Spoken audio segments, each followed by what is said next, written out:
Čau, esmu Hanses ielas rajonā. Pastāstīšu par projektu, kuru mēs jau 3. gadu pēc kārtas veiksim. Tas ir pilsētas pļavu pārnese. Tas nozīmē, ka mēs vienā no aizsargājumajām pļavām, kas ir Vecmilgrāvijas Kanstanieku ielas rajonā, savāksim ļoti dažādus, bet retus augus un pārnesīsim uz Hanses ielas rajonu.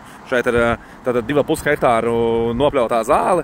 No 2,5 hektāriem būs jāatved šeit uz Hanses ielas rajonu, un tad mums viņa būs jāizkliedē, un tādējādi tiek ieviestas pilsētas pļavas. Man liekas, šis ir super skaists projekts, ļoti laba ideja, un patiesībā viņi ir krietni lētāk arī apsaimniekojumi. Nav tev jāveic pļaušana tur 2 reizes mēnesī, un tādējādi vienkārši 2 reizes vasarā tev ir jānopļauj un jānovāc pēc tam sapļautais materiāls, un tādējādi gan pilsēta ietaupa naudu, gan arī kopējais skats ir tāds dabiskāks. Un kādēļ šeit tādās Hanses rajonā, kur īstenībā labi tur ir Hanses virsotnes, bet priekš kam šeit pļaut mauriņu?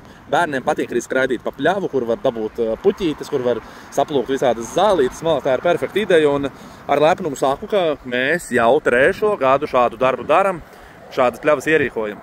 Pēc zāles atvešanas mūsu darbiniekiem vajadzēs izkliedēt visu, lai viss izskatītos ļoti labi. Tā kā piedalāmies dažādos interesantos projektos. Tiekamies jūsu objektos. Čau, čau!